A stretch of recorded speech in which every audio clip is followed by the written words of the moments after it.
Esta presentación ha sido diseñada básicamente para poder entender a nivel global cuál es nuestro manejo y cómo es que debemos afrontar esta situación específicamente en obras de construcción. Los objetivos de esta presentación, el primero es recordar y entender la normativa peruana de seguridad y salud en el trabajo dentro del contexto COVID.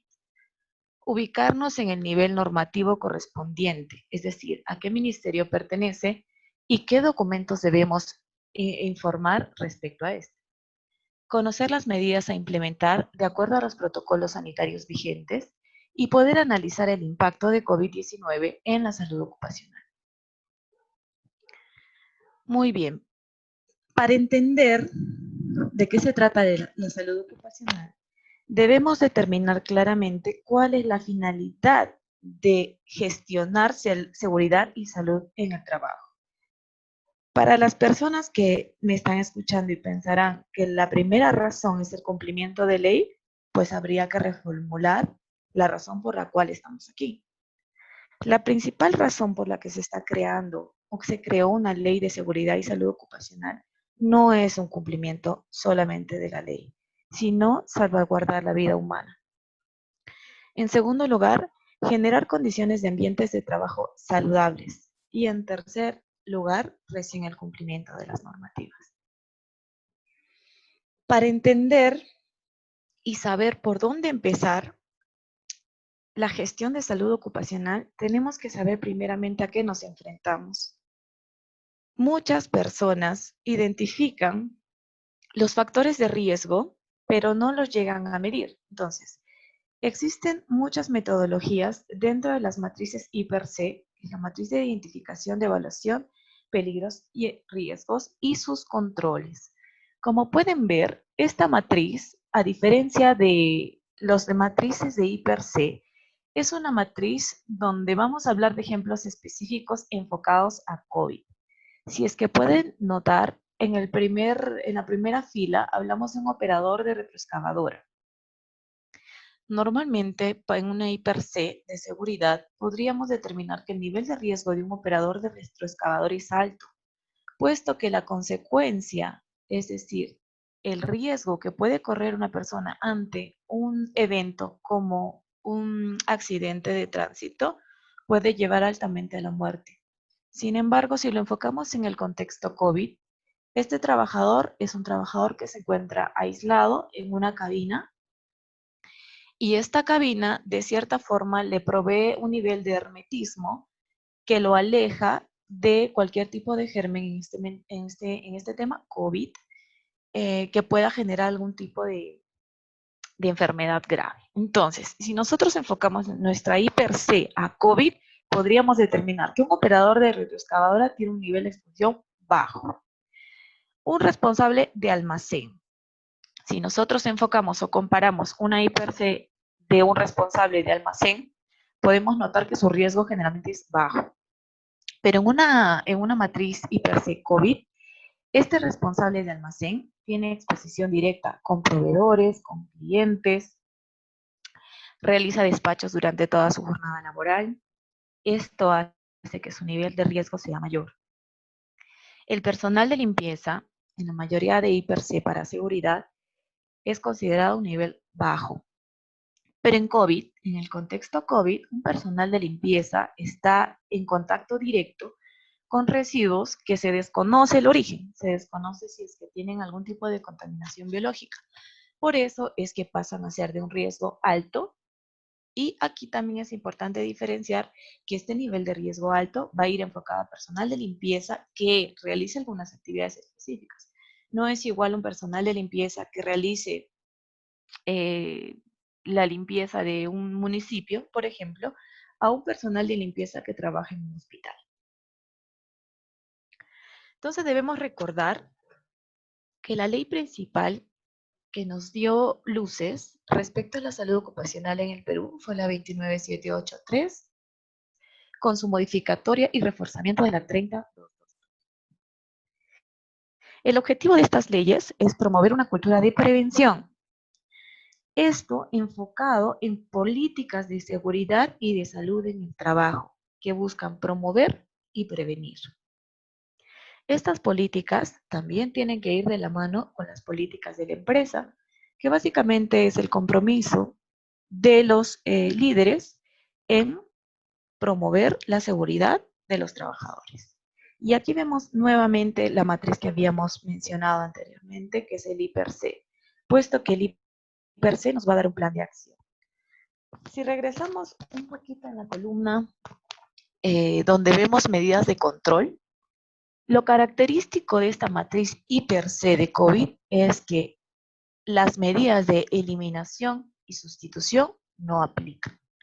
¿Por qué? Porque simplemente no podemos eliminar el COVID, no podemos sustituirlo por otro virus, puesto que al ser declarada una pandemia está en todo sitio y no podemos exactamente aislarlo. Por tal razón, tenemos que optar por controles de ingeniería, que si ustedes identifican, los controles de ingeniería en un nivel bajo no aplican.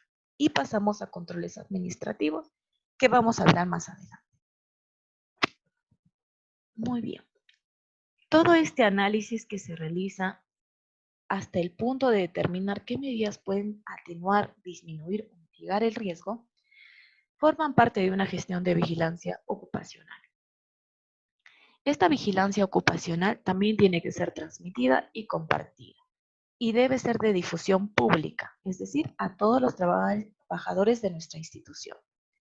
Posteriormente, de esta gestión entra a un proceso de fiscalización que también la vamos a tocar en los últimos puntos.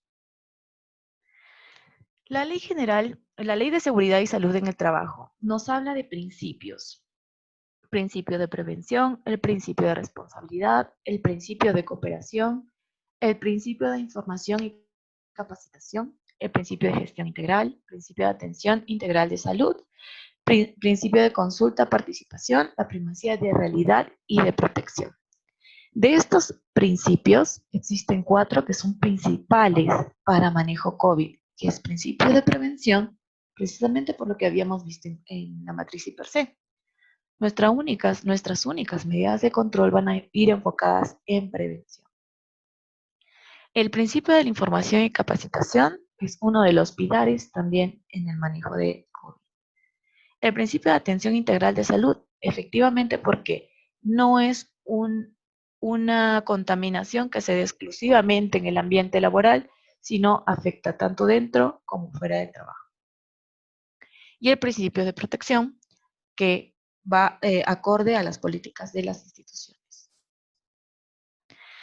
Acá viene algo súper interesante, que no está relacionado a COVID, y me gustaría que todos lo podamos entender para que podamos proyectar nuestras metas de ejecución y de cumplimiento de nuestros planes.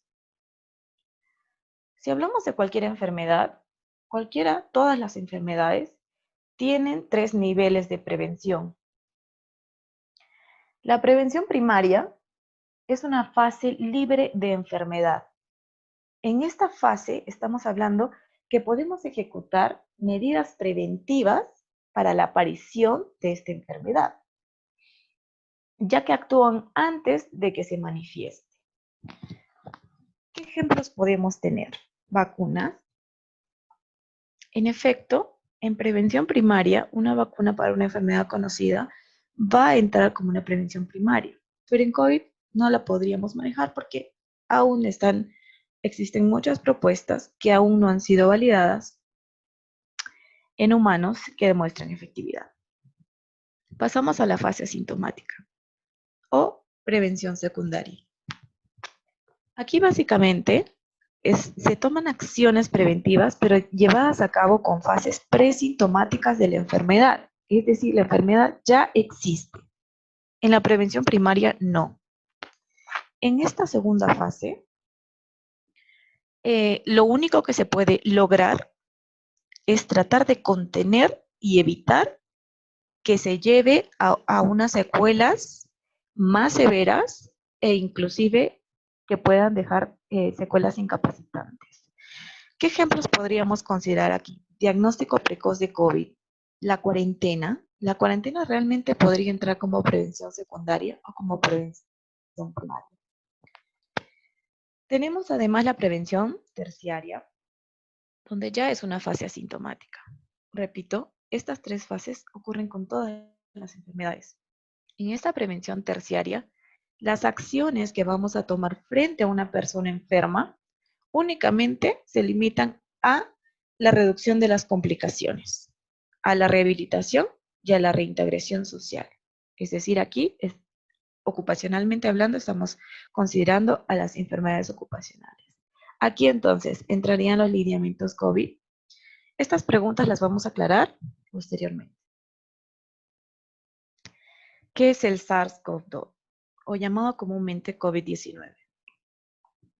Este es un nuevo tipo de coronavirus que afecta a humanos y que fue reportado por primera vez en diciembre del 2019 en la ciudad de Wuhan, Hubei, en China. Si pueden ver a la derecha, se los presento, es el COVID-19 en una imagen con un microscopio electrónico a través de un medio de congelamiento.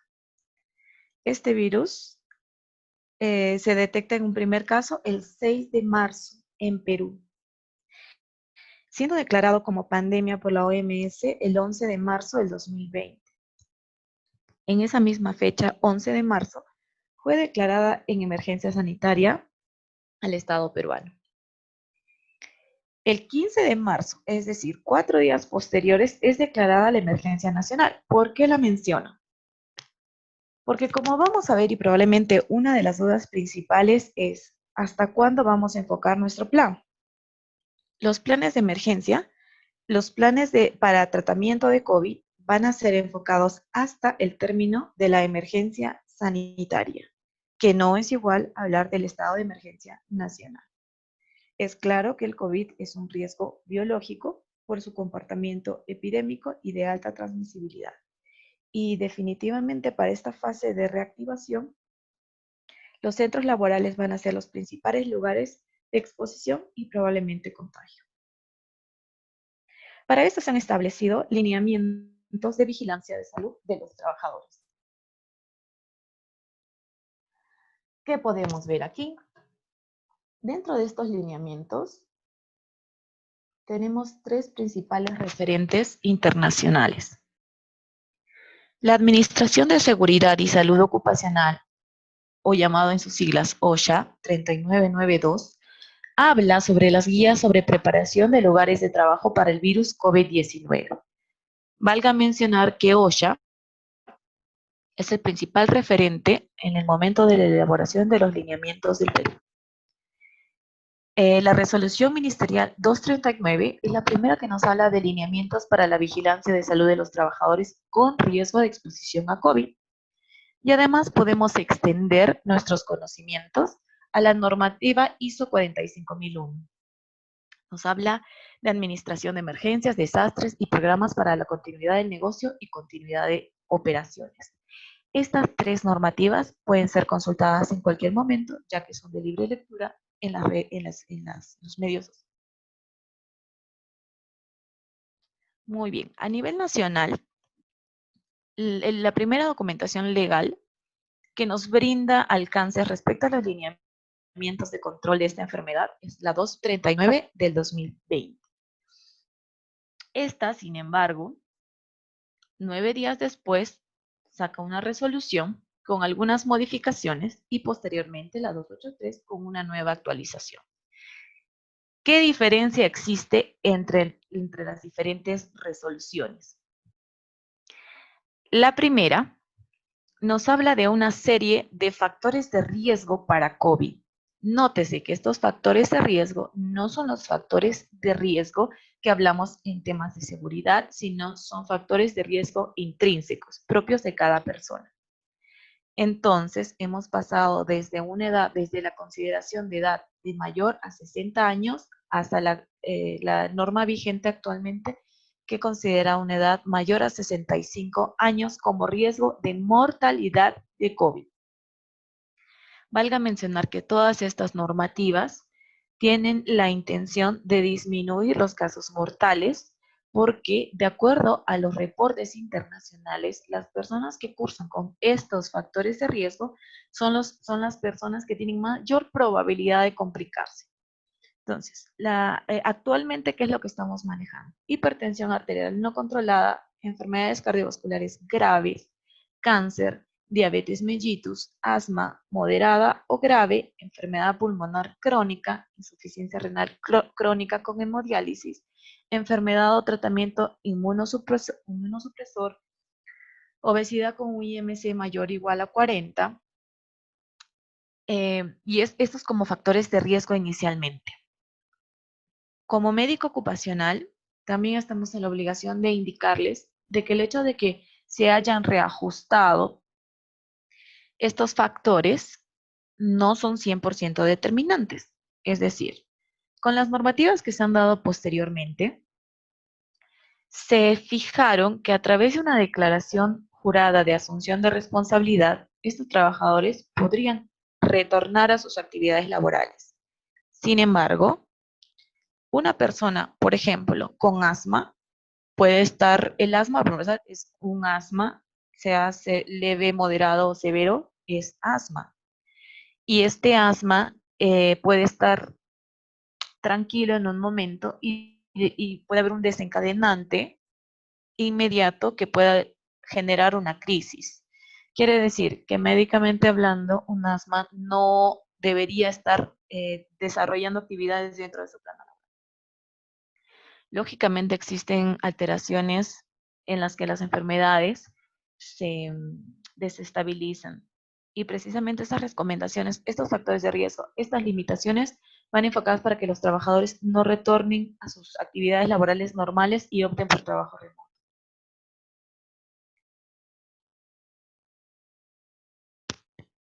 Muy bien. Dentro de la 239 hablamos de lineamientos para la vigilancia de salud de los trabajadores con riesgo de exposición a COVID-19. Tenemos 7 principales lineamientos, los cuales los voy a mencionar y comentar, puesto que es bastante extenso. En el lineamiento 1 hablamos de limpieza y desinfección de centros de trabajo. La recomendación general es de que la limpieza y la desinfección se realicen de forma diaria y que puedan abarcar tanto ambientes, equipos de trabajo, instrumental, en el caso de que amerite, mobiliarios y EPPs, ropa. En el lineamiento 2, hablamos de evaluación de la condición de salud del trabajador previo al regreso o reincorporación al trabajo. Aquí, además de lo que ya habíamos mencionado anteriormente respecto a los factores, tenemos una pirámide con 4 niveles de clasificación: bajo, medio, alto y muy alto. En el nivel de riesgo bajo, estamos hablando de un grupo poblacional, puestos de trabajo, en los que no tienen exposición a personas con COVID, incluso que no tienen contacto con personas frecuentemente durante su jornada laboral. En el riesgo medio estamos hablando de personas sanas, evidentemente, pero que tienen contacto con personas externas que se desconoce si es que portan o no portan una enfermedad como COVID. En este riesgo medio estaríamos hablando de recepcionistas, vigilantes, policías. En el riesgo alto ya estamos hablando de un nivel de contaminación con contacto.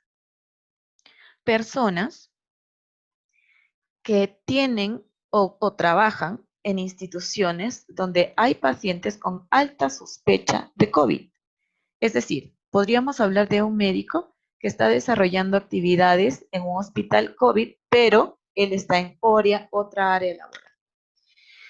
Y en el riesgo muy alto, hablamos de personas que trabajan en contacto directo con pacientes COVID diagnosticados y que este contacto es frecuente a menor de 1.5 metros.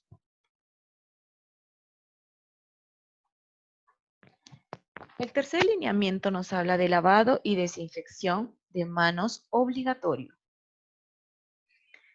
Para esto tenemos recomendaciones de INACAL, el cual nos va a dar hasta imágenes que pueden que tienen que ser publicadas en los puntos designados para lavado de manos.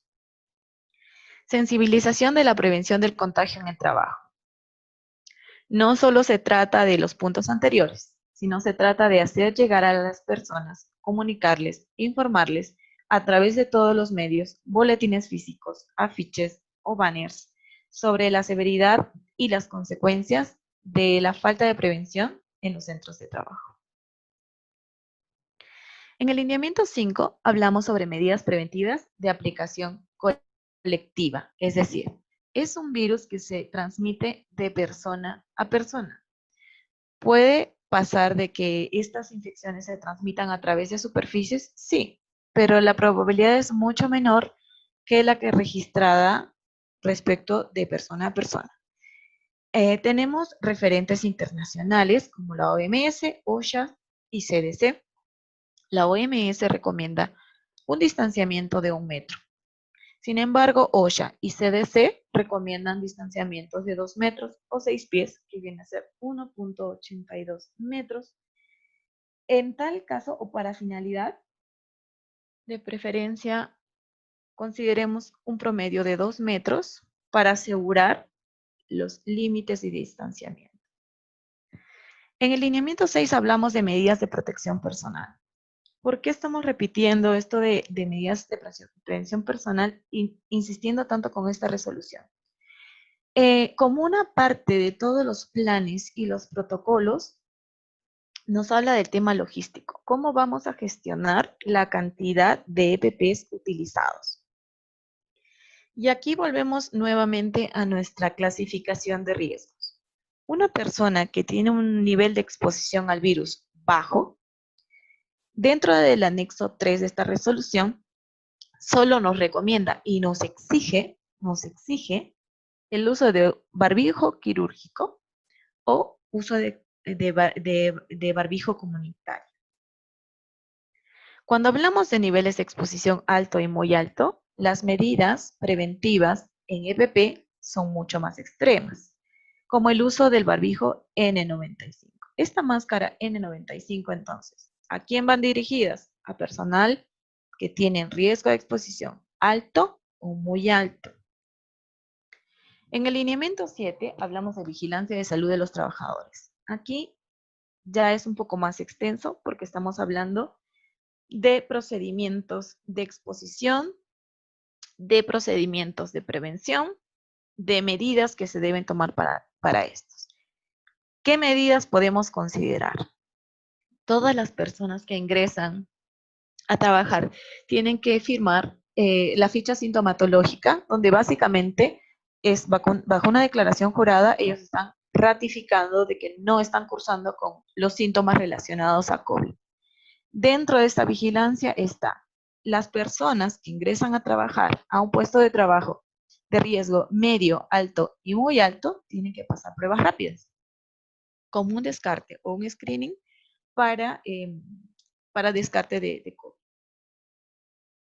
En la norma no especifica la periodicidad de estas pruebas, puesto que quedan a criterio médico. Es decir, si dentro de este proceso identificamos a un compañero que es sospechoso y sale una prueba positiva, además del llenado de la ficha epidemiológica, de la evaluación médica y de la identificación del cerco epidemiológico, también se va a ampliar esta gestión a las personas que dentro del trabajo estuvieron en contacto con él y a las personas que dentro de su domicilio estuvieron en contacto con él tomando las mismas medidas. Muy bien, habiendo resumido brevemente la normativa de la 239, hablamos de reactivación en construcción COVID-19. Este cuadro nos resume qué medidas debemos tomar, por dónde empezamos respecto a la reactivación de actividades. Primero,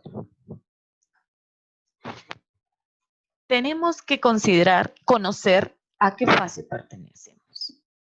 Si es que la plana laboral, si es que la actividad económica, la empresa pertenece a fase 1, tiene que identificar, tiene que ajustar sus lineamientos a los procedimientos que indica cada ministerio al que pertenece.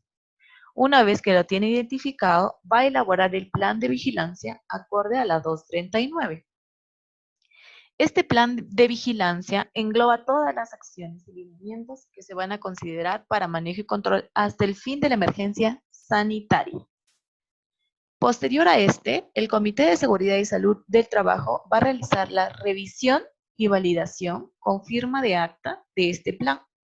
Y este plan va a ser elevado conjuntamente con el protocolo sectorial de su ministerio al que pertenece al ministerio.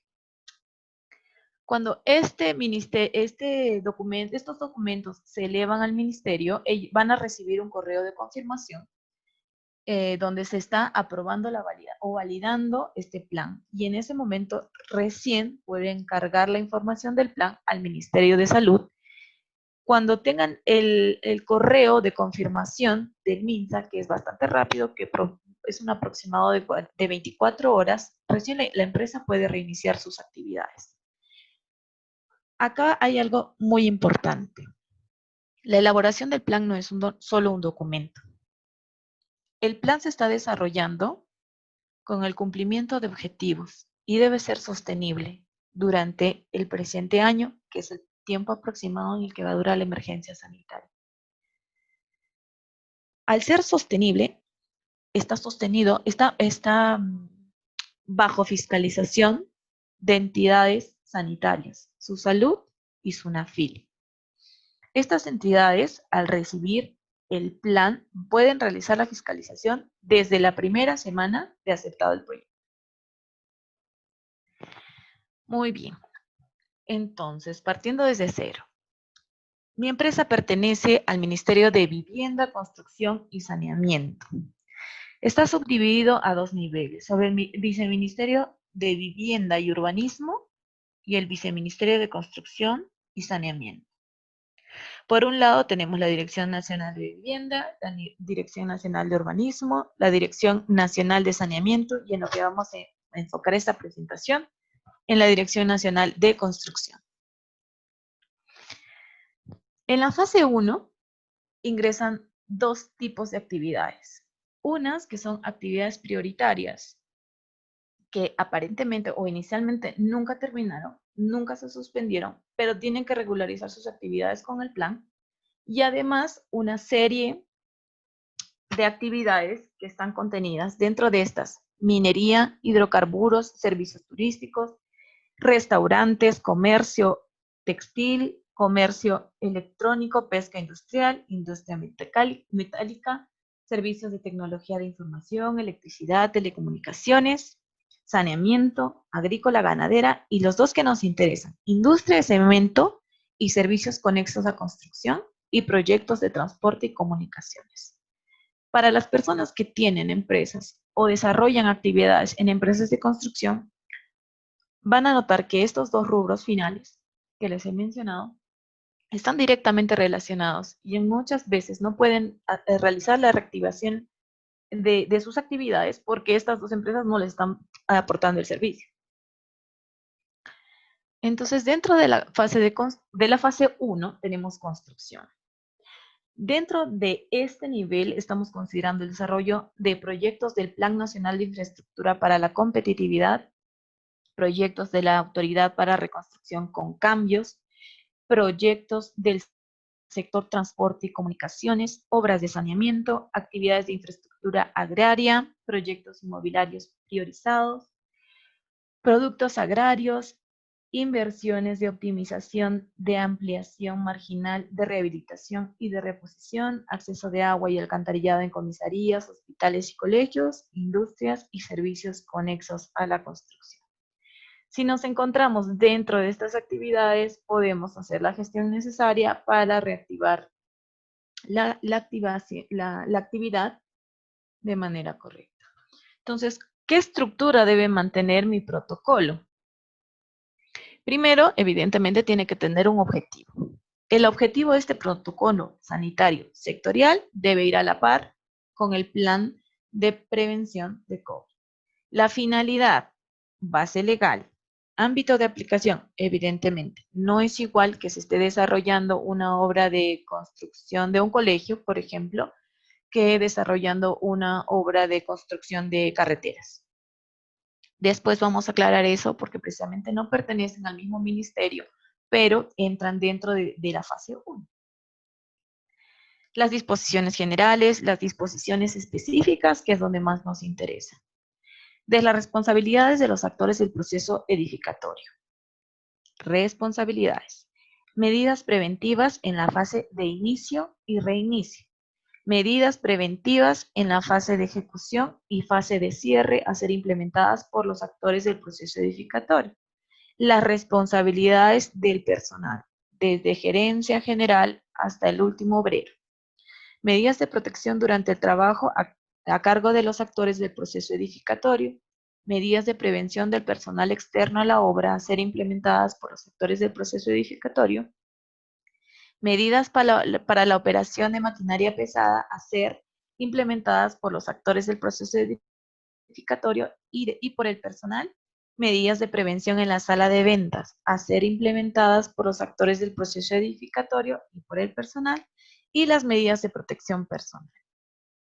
Muy bien, entonces, ¿cómo empezamos? Una serie de medidas.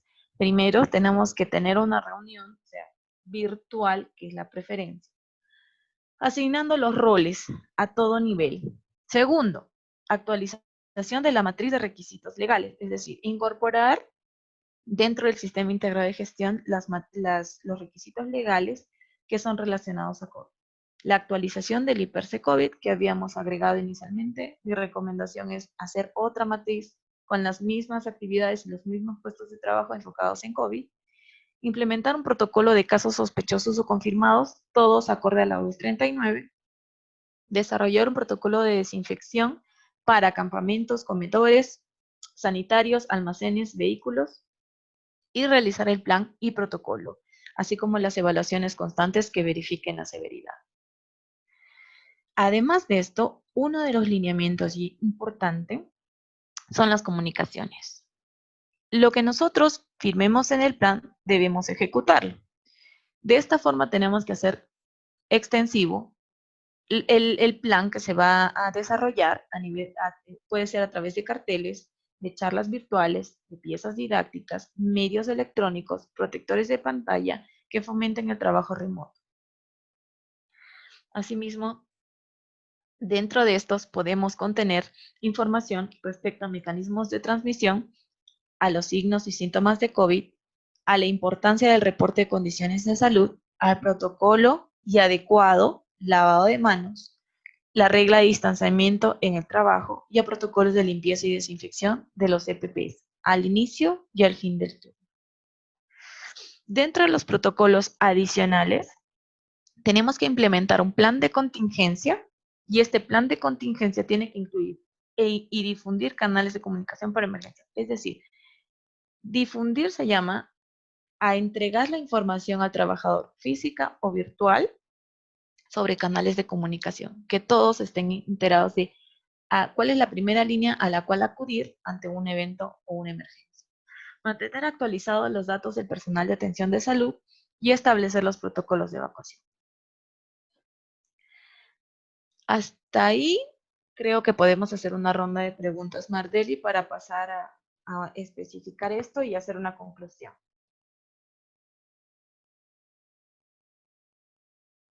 Hola.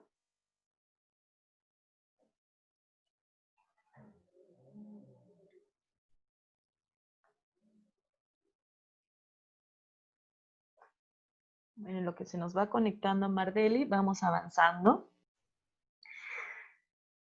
Al ser el sector construcción amplio y contener muchas líneas, vamos a hacer un breve resumen de qué es la documentación o cuál es la documentación que ustedes deben presentar. Respecto a obras de saneamiento, tienen que presentar el plano de ubicación del proyecto, el plan de trabajo para personal, para subcontratistas y el cronograma de actividades, medidas de distanciamiento social, etc. El plan de vigilancia de prevención y control, que es obligatorio para todos los rubros y para todos los ministerios, y una declaración jurada de cumplimiento de requisitos. ¿Cuál es el procedimiento? Primero, presentación del plan de trabajo y el plan de vigilancia. Segundo, la aprobación en un máximo de 2 días hábiles dentro de su ministerio. El tercero, la presentación de solicitud a su ministerio. Cuarto, la aprobación en un plazo máximo de 5 días hábiles, vencido el plazo sin pronunciamiento, se considera aprobado o silencio administrativo positivo. En caso de observaciones, se tiene un plazo de 3 días hábiles para subsanarlas.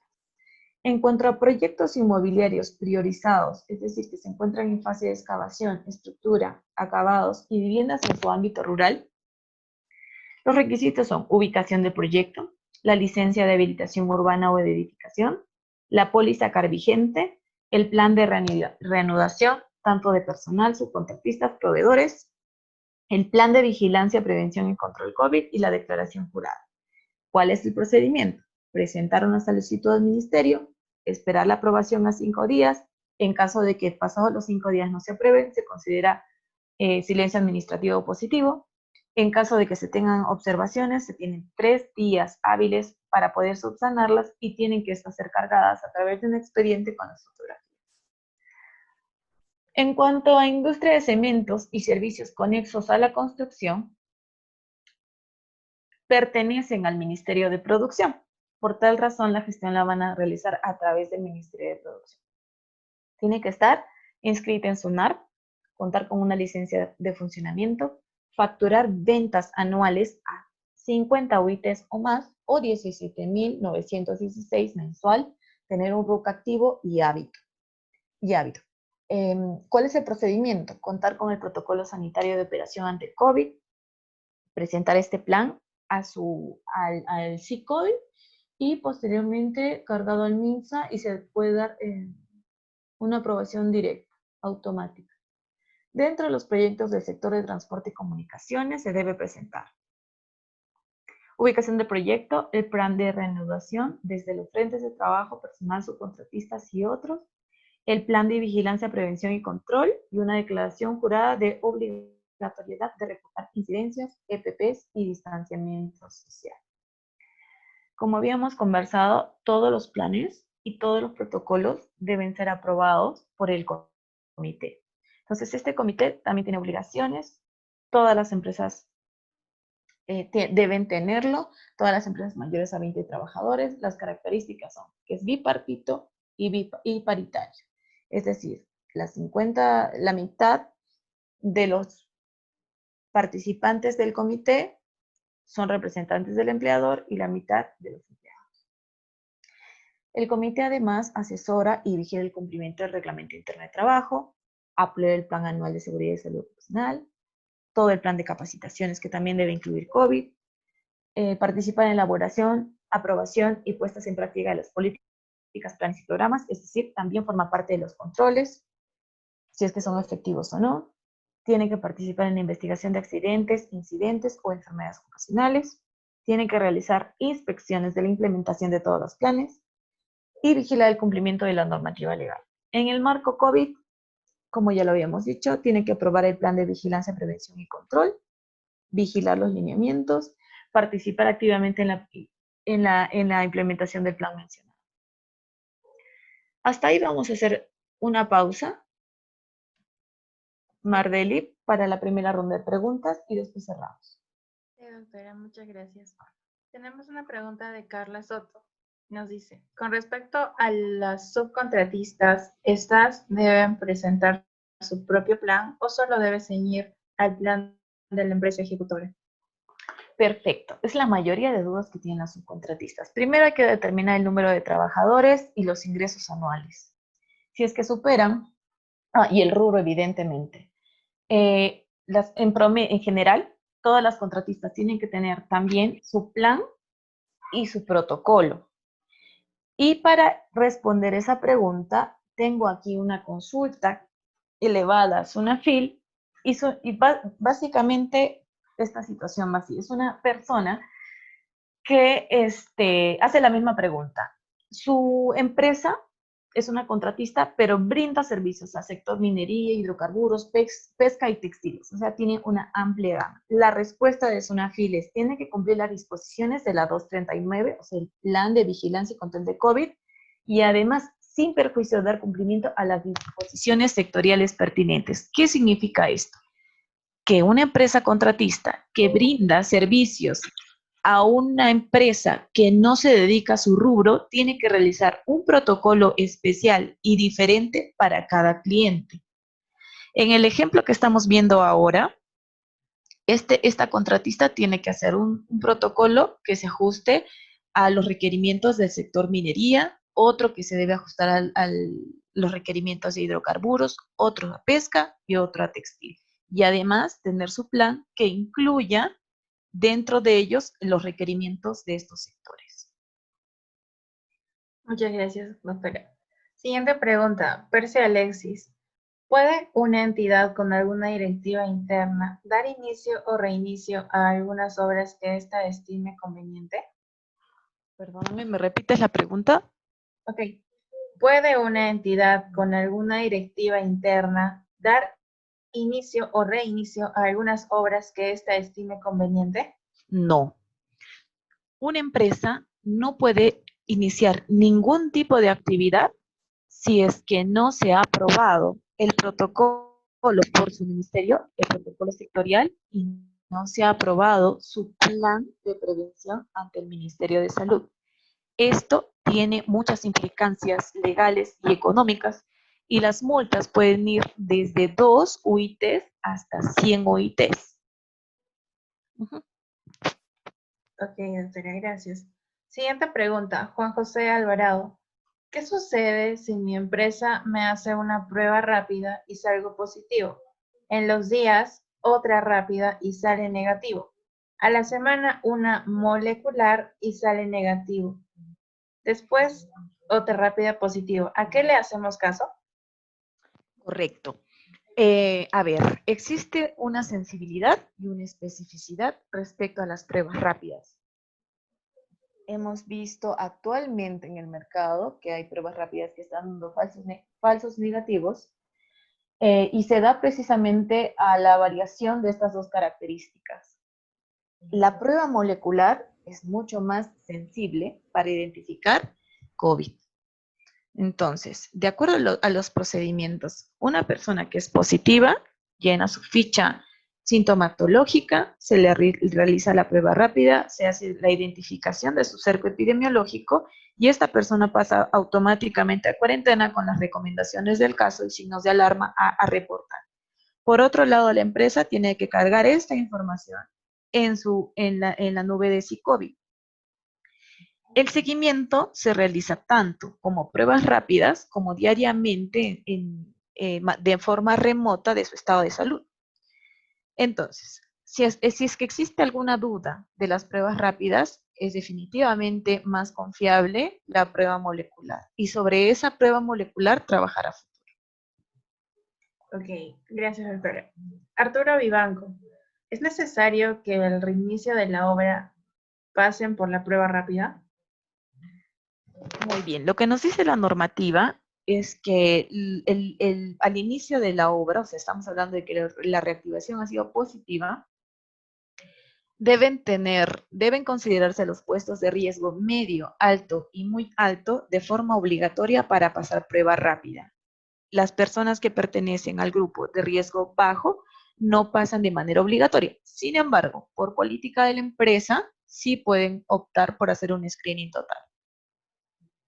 Ok, gracias. Karina Flores, ¿cuál es el procedimiento a seguir en caso algún trabajador u operario presente fiebre u otros síntomas, pero su prueba serológica resulte negativa?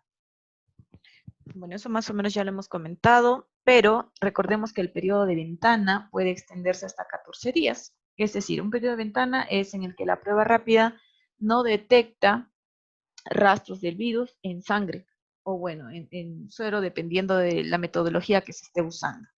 Pero si es que un paciente, un trabajador presenta sintomatología, ese trabajador tiene que ser retirado a aislamiento hasta que se demuestre lo contrario. Todo paciente con sospecha es positivo hasta que no se demuestre lo contrario. Ok, gracias. Última pregunta de esta primera ronda. En la empresa que trabajo, Cristian nos dice, en la empresa que trabajo es un ET y somos 5 personas que trabajamos en oficina. ¿Se debería realizar el tamizaje? Bueno, ellos, si es que es netamente administrativo, pertenecen al grupo de riesgo bajo.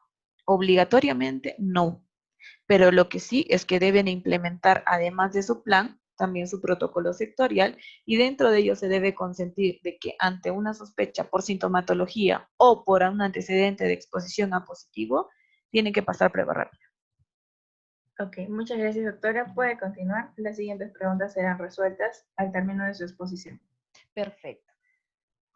Como conclusión, quiero mostrarles esto, que es un documento formal, es una FIL, donde finalmente dicen, bueno, ¿y para qué puedo hacer tanto plan y tanto protocolo si después nadie me va a fiscalizar?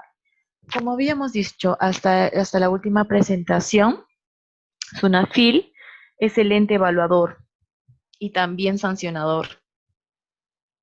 Entonces, el primer documento que nos va a solicitar es el documento de presentación del apoderado y o representante legal. Aquí valga mencionar, ¿quién hace la gestión de SICOVID? Ok, si es que la empresa tiene personal de salud, el plan puede ser elaborado por el personal o el profesional de salud, pero el responsable de cargar la información al SICOVID es el representante de la empresa. Esto debido a que se piden una serie de información que es exclusiva para los líderes. El segundo requerimiento que va a pedir SUNAFIL es el TR. Por ejemplo, en algunas de las consultas que me hacen, me dicen, yo en este momento he pasado a un proceso de retiro de mis trabajadores y actualmente solo cuento con 15 personas. O sea, no se encuentra en la obligación de tener enfermero, tampoco tiene la obligación de tener un ingeniero de seguridad. Y esta información, considerando lo de hoy, tiene que ser considerada para el desarrollo del plan. Y esto tiene que ir comparado al TR registro. ¿Para qué? Para que pueda verificarse que esos trabajadores fueron considerados dentro de su plan de acción. Ahora, ¿qué pasa si es que han pasado 15 días que sí se aprobó el plan y de que hubo una contratación de 100 personas? En el registro también se carga la fecha de ingreso de los trabajadores, entonces ahí se puede comparar y evidentemente el ser el plan parte del sistema integrado de gestión va a requerir una actualización. Y cuando se contrate más gente, también se tiene que ampliar los lineamientos del plan. En el cuarto lugar, tenemos la relación de todos los trabajadores de sujeto inspeccionado que se encuentran laborando y todos sus datos. Y además, los trabajadores que han pasado a suspensión perfecta. Esto por el motivo que les dije. Además de esto, la resolución mediante que se aprueba la suspensión perfecta en caso aplique. En el séptimo ítem, el plan de vigilancia. O sea, miren, en el orden de importancia, en séptimo lugar está el plan de vigilancia, prevención y control de COVID. Evidentemente tiene que cumplir con la estructura y los lineamientos del DA 239. Tiene que presentar el documento que acredite la aprobación del procedimiento, instructivo, protocolo o documento de acuerdo al ministerio al que pertenece, validando su información cargada. En el ítem 9, matriz y per se. Y en esta y per se, lo que habíamos conversado, tiene que considerarse las medidas y riesgo para COVID-19. En el punto 10, podemos acreditar la comunicación de los trabajadores acerca de la matriz. O sea, no es solo la elaboración de la matriz y per se, sino también tenemos que asegurar que se ha difundido esta información a todo nivel. No sé si podría... Ya esta es la parte. Oh, ay. A ver si volvemos a pasar todo.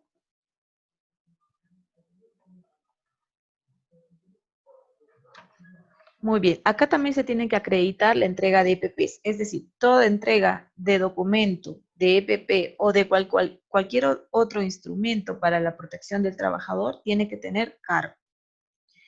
Además, cuando ya se presenten o se quieran levantar las observaciones, tiene que entregarse un anexo con fotografías y videos que acrediten el acondicionamiento, es decir, la implementación de todas las medidas que indique el plan de vigilancia. tanto registro de inspecciones, de capacitaciones, todos los procedimientos certificados y no certificados de desinfección, porque, por ejemplo, nosotros hacemos un protocolo en los que hacemos una programación de desinfección de obras, de comedores, por ejemplo, de forma quincenal, pero eso no exime de que la empresa haga una desinfección diaria. También tienen que considerarse todos los procedimientos instructivos y protocolos enfocados para casos positivos o sospechosos de COVID, y esta información que se reporta en la empresa tiene que estar de la mano con la información que está cargada en COVID. Y evidentemente la implementación de la unidad médica en caso de que lo amerite, dependiendo del número de trabajadores. Además, en un último ítem, se deben acreditar todas las medidas adoptadas en inspección respecto a los estados de emergencia decretados. Es decir, los trabajadores que tienen factores de riesgo, se tiene que primar el trabajo remoto. En trabajo remoto también entran pacientes con discapacidad, pacientes con periodo de gestación o de cualquier otra enfermedad que esté causando inmunosupresión. Bueno, y acá ya hablamos de que toda esta información debe ser remitida a SONAFIL en periodo de 7 días. Muy bien. Finalmente, decirles que estamos atravesando por una situación difícil y definitivamente la realidad, la normalidad ya no será normal y tendremos que acostumbrarnos e incorporar nuevas prácticas en nuestra vida diaria. Ahora, Mardeli, podemos pasar por las preguntas. Muchas gracias, doctora. Sí, continuamos con las últimas preguntas. La siguiente persona nos dice, en caso de que la cantidad de trabajadores sea menor de 5 para trabajos puntuales, ¿también es necesario presentar el plan? Sí. Si es que estos 5 trabajadores pertenecen a una empresa que tiene un RUC y que cumple con los requisitos que hemos hablado al final, sí tiene que presentar su plan y su protocolo sectorial. Muchas gracias. Suelen Loza nos dice, ¿puede un trabajador hacer la consulta en el ministerio si su empleador presentó o no dichos planes? ¿Cómo se hace esa búsqueda? Bueno, puede solicitarlo al mismo empleador porque tiene que generar la implementación. O sea, el trabajador verifica de que el empleador ha hecho la gestión del plan, del protocolo, y uno de los ítems a cumplir es de que este plan tenga difusión. Es decir, una vez que se apruebe el plan, el empleador tiene que comunicarlo a través de medio virtual prioritariamente a sus trabajadores. Gracias, doctora. Y como última pregunta, Daniel nos pregunta, si algún trabajador en obra da positivo al COVID, ¿se debe continuar la ejecución de obra y aislar al trabajador? A ver, el proceso de aislamiento va a depender de la investigación del cerco epidemiológico. Si es que es un trabajador que ha estado desarrollando sus actividades junto a una cuadrilla, digamos, de 8 personas, y esas actividades han mantenido el distanciamiento social, se hace un seguimiento de este espacio. Sin embargo, recordemos cuáles son las recomendaciones a nivel nacional e internacional. O sea, nosotros hemos tratado de apegarnos a la OMS, que dice 1 metro, pero otros organismos internacionales como OSHA y CDC nos hablan de 2 metros. La recomendación general es investigación del cerco epidemiológico. 1, 2, se hace prueba rápida a todos los trabajadores que han estado cerca. Y tercero, si es que alguno sale positivo o tiene síntomas, mándalos a aislamiento COVID. Muchas gracias. Bueno, tenemos una pregunta más. Nos dice Gerson. ¿Pueden dar el servicio de salud ocupacional, o sea, exámenes médicos, a entidades que están habilitadas en las fases 1 y 2? A ver, los exámenes médicos, de acuerdo a normativa, es bastante clara. Los exámenes médicos periódicos han quedado suspendidos, y los preocupacionales que tengan un examen médico en el último año también se encuentra suspendido. O sea, ¿cuál es la única forma en la que los trabajadores hayan podido realizarse examen médico? Es que estén realizando actividades de bajo riesgo que no tengan un examen médico en un lapso de 1 año. Es la única razón por la que podrían ejecutarse. Muchas gracias, doctora. Bueno, le doy el pase para que pueda despedirse de nuestros 60 asistentes el día de hoy y luego continuar con las últimas indicaciones. Bueno, muchísimas gracias por su participación. Pueden buscarme en redes sociales para cualquier otra consulta. Siempre abiertos a poder colaborar y aportar en algo a superar esta pandemia. Muchas gracias a todos. Hola, Yamile. Frank. Sí, ¿qué tal? Hola. Quería aprovechar, acá estoy haciendo una interrupción justo para agradecerte, me he hecho unos minutos para agradecerte de verdad por tu valiosa participación. Nos has ilustrado bastante bien el tema de las medidas de bioseguridad, en el tema de salud ocupacional. Es incuantificable, de verdad, toda la experiencia que nos has podido brindar hoy día y sobre todo para que puedan tomarlo en cuenta en sus planes. Te agradezco muchísimo en nombre de Capital, esperamos tenerte en algún otro nuevo webinar y a todos los que han participado hoy día, bueno, decirles que toda la experiencia de Yamile está al alcance de ustedes, pueden contactarla como dicen en sus redes sociales, nos pueden contactar a nosotros y nosotros les podemos hacer como un puente, también es válido, pero de seguro la pueden encontrar ahí, no sé si has dejado tu contacto, Yamile, para que puedan de repente contactarte y hacer algún tipo de asesoría, ¿no? Que vaya a requerir cualquier empresa o a título personal, ¿no? Claro, perfecto. Mi número de teléfono es 958-341114 o pueden comunicarse conmigo a través de correo a yamilegomezrios@gmail.com.